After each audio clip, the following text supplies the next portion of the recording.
Hi అండి. అందరికీ నమస్తే.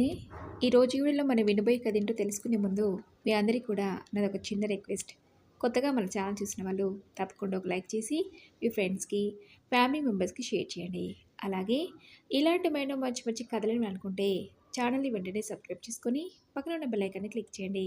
రేపు లేట్ చేయకుండా కథలోకెళ్ళి ఆదిత్య అమెరికా నుంచి వచ్చాడని తెలిసి వాడిని కలవటానికని బయలుదేరాను. వాడిని చూసి 5 సంవత్సరాలకు పైగానే అయింది. సమయం దొరికినప్పుడల్లా వాడితో ఫోన్లో మాట్లాడమే తప్ప ఇన్నేళ్లలో వాడిని కలిసే అవకాశమే రాలేదు.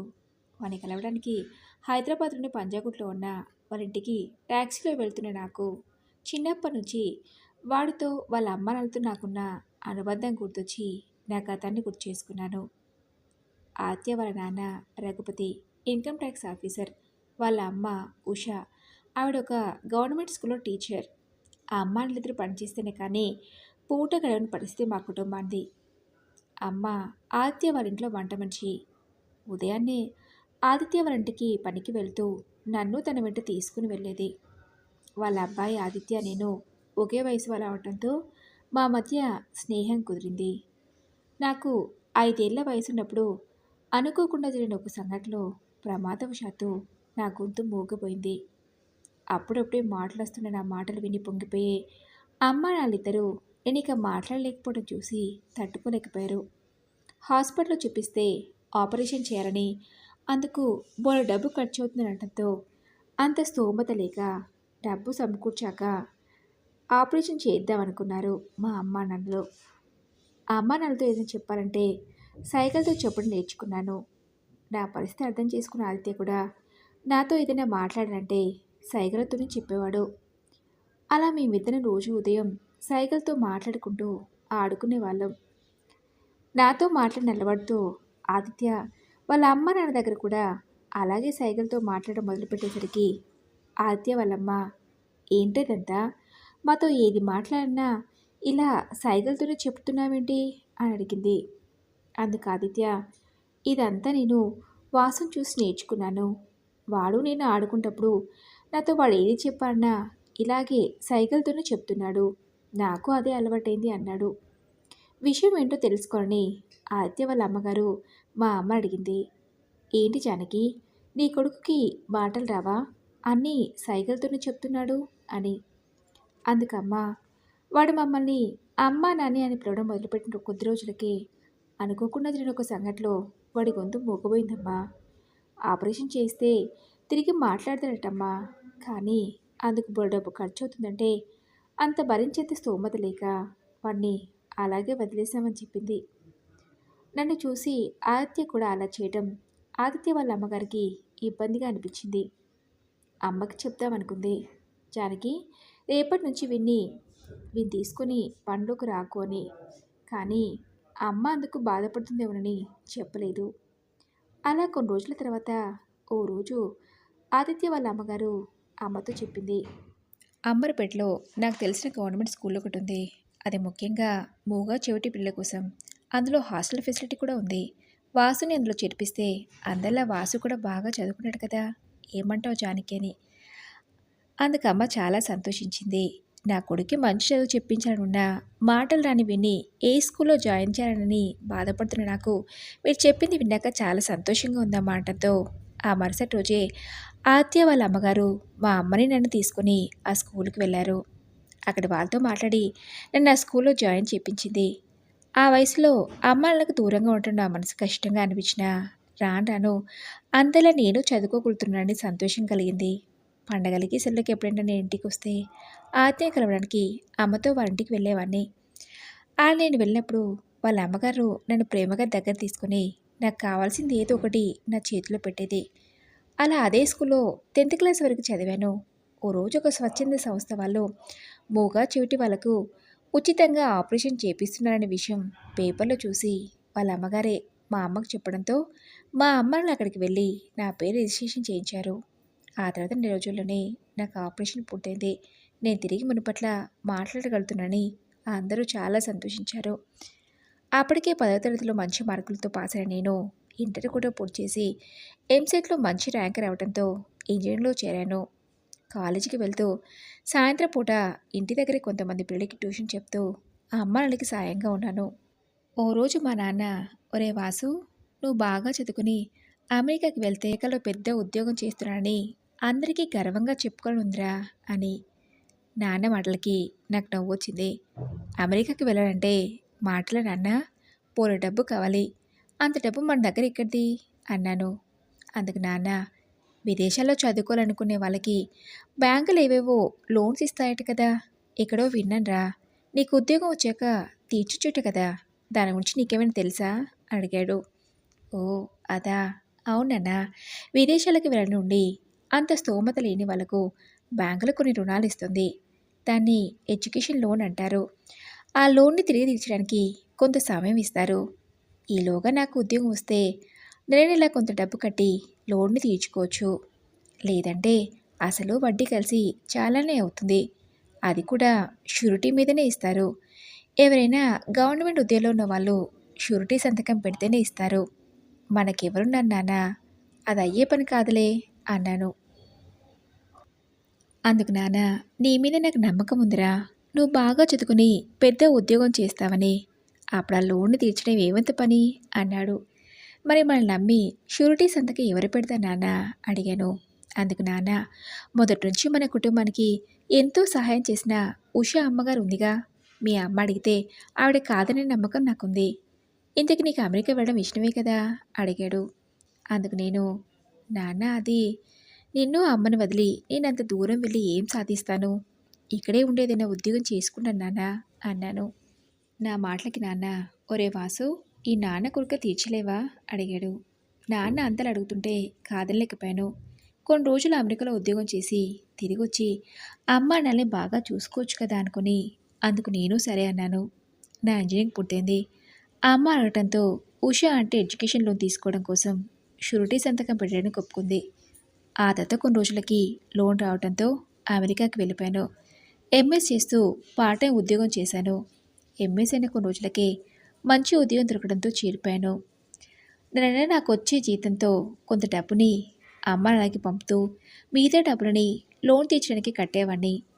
లోన్ని త్వరగా తీర్చడానికి ఆఫీస్ అయ్యాక సాయంత్రం పూట పార్ట్ టైం జాబ్ చేస్తూ లోన్కే కట్టేవాడిని. అలా నాకు ఉద్యోగం వచ్చిన 3 సంవత్సరాలకి ఎడ్యుకేషన్ కోసం తీసుకున్న లోన్ని పూర్తిగా తీర్చేశాను. ఆ రోజు ఉషా ఆంటీ నా మీద నమ్మకంతో షూరిటీ సంతకం పెట్టబట్టే నేను అమెరికాకి రాగలిగానని తనకి నా మనసులోనే కృతజ్ఞతలు తెలుపుకునేవాడిని. అమెరికాకి వెళ్ళినప్పటి నుంచి ప్రతి సంవత్సరం అమ్మ నాన్న చూడటానికి ఇండియాకి వెళ్ళేవాడిని.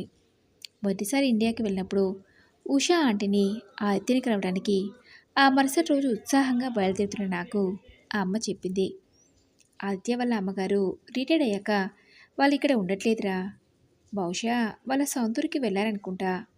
ఆదిత్య బాబు కూడా అదేదో సింగపూర్లో పెద్ద ఉద్యోగం చేస్తున్నాడని ఉషా అమ్మగారు చెప్పింది అని. వాళ్ళ ఫోన్ నెంబర్ ఏమైనా తీసుకున్నావమ్మా అడిగాను. అందుకమ్మ, తీసుకున్నానరా, వాళ్ళు వెళ్ళాక 2-3 సార్లు ఫోన్ చేసి మాట్లాడాను కూడా.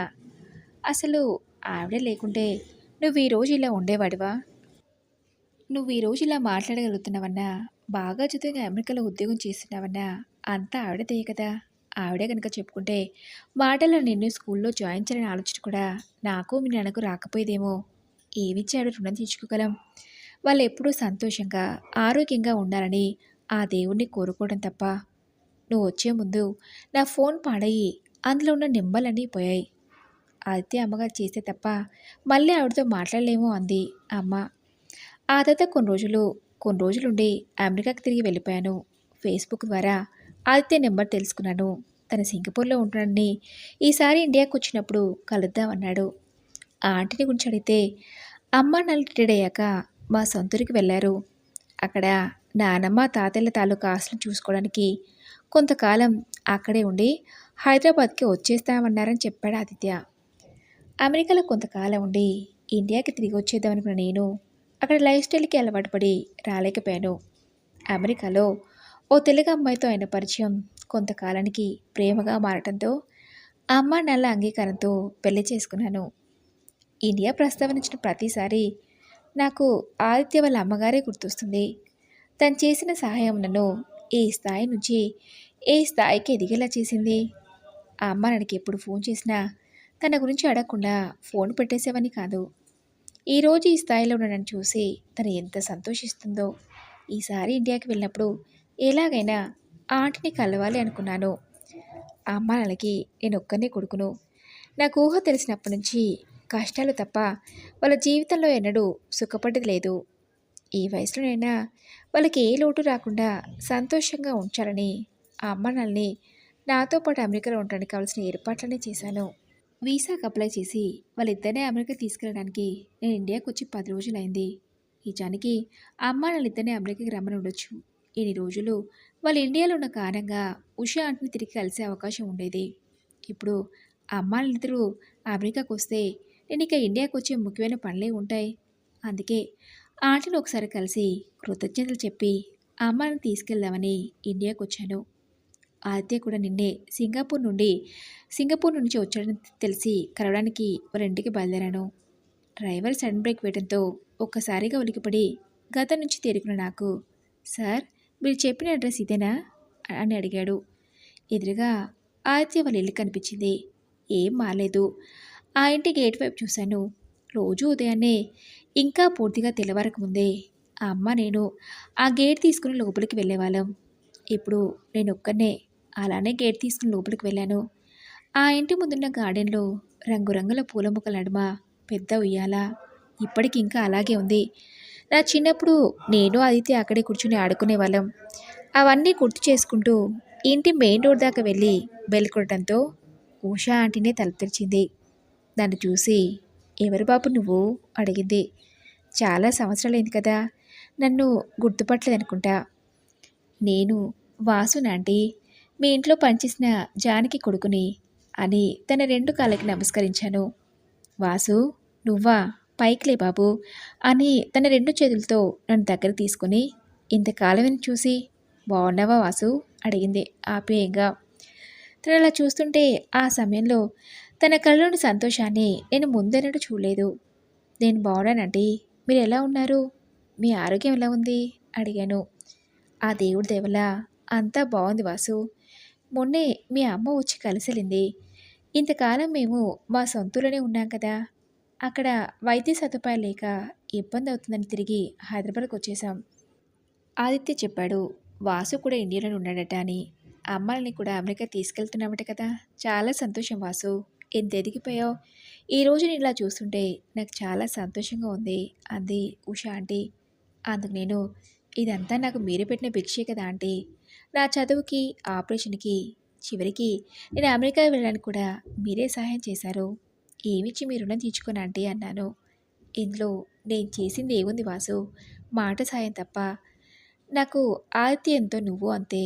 ఇంతకాలమైనా నన్ను గుర్తుపెట్టుకొని చూడడానికి వచ్చావు చూడు, అదే నాకు 10,000. నా జీవితంలో ఇంకొకరి జీవితాన్ని ఇచ్చానని తృప్తి చాలదా? ఇంకేం కావాలి జీవితానికి? నీకు ఈ జీవితాన్ని ఇచ్చిన అమ్మ నాన్నకు ఏ కష్టం రాకుండా చూసుకుంటూ భార్య పిల్లలతో సంతోషంగా ఉండు వాసు అని ఆశీర్వదించింది ఉషా ఆంటీ.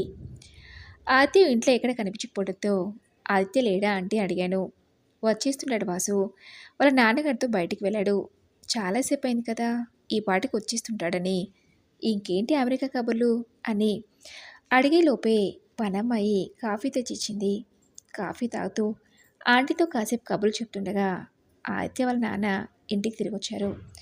అంకుల్ని పలకరించి ఆదిత్య నేను మేడ మీదకి వెళ్ళాం. చాలా కాలం తర్వాత కలవడంతో ఆదిత్య నన్ను చూసి చాలా సంతోషంగా ఫీల్ అయ్యాడు.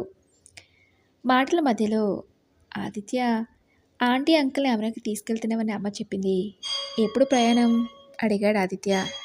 ఇంకో 1 వీక్లో అని. మరి నీ సంగతి ఏంటి, ఇంకెన్ని రోజులుంటావు ఇండియాలో అడిగాను. ఇంకో 15 డేస్. అమ్మని నాతో పాటు సింగపూర్ రమ్మంటే రావట్లేదు వాసు, ఇక్కడే ఉంటామంటున్నారు. వాళ్ళకి వయసు అయిపోతుంది. నేను అక్కడున్న నా మనసంతా వీళ్ళ మీదే. ఎలా ఉన్నారో ఏంటో అని చెప్తే వినట్లేదు. ఏం చేయను? వాళ్ళకి కావాల్సిన అన్ని సౌకర్యాలు కల్పించి సింగపూర్కి వెళ్ళిపోతాను. ఇన్ని రోజులకు ఇలా మళ్ళీ మనం కలుస్తామనుకోలేదు వాసు.